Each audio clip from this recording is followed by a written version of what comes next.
台北市议员的候选人张文杰讲徛街互人恐吓。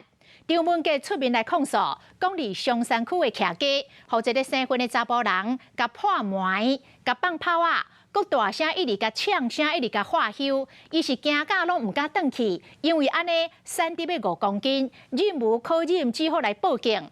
警方嘛已经抓到人咯，伊讲伊真感谢，总算会当转去厝咯。这个嫌犯讲，伊甲张文杰是读国政经的国小，嘛是住伫个松山区，为什么要安尼恶意来攻击，嘛是交代袂清楚。最诚挚的感谢，谢谢你们让我可以回得了家。讲到后天，真明显情绪也未完全的回复。伊是台北市议员民进党候选人张文杰，伊出面控诉徛街互人恶意的攻击。涂骹拢是食无了物件，门还佫有饭粒啊。门口有面线甲便当阿爸，充满着警告意思。我有听到他喊张文杰，然后后面就是一连串的三字经，在张文杰，然后就一连串的三字经，这样朝着我来，我能够忍。但是如果你影响到我的家人，影响到公共安全，这个是不能忍的部分。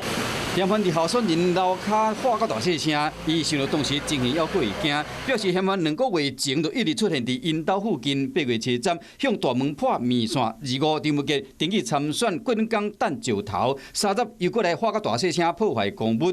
2礼拜后，过来破门会忍无可忍去报警，想要到对方愈来愈超过。20月7日透早4点，放炮去插到厝面隔壁。恐吓参选人是受人指使的吗？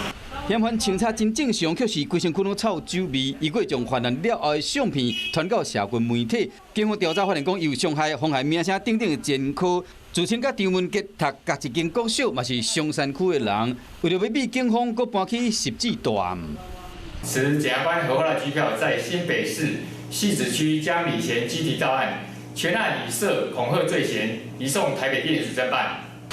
嫌犯互人抓到了，拢无讲话。目前警方已经有到巡逻箱维护公共安全，是安怎要犯案，还要做进一步的调查。我是吴依璇，想要跟我一起看新闻吗？现在就打开华视的 YouTube 频道，按下订阅，还要开启小铃铛哦。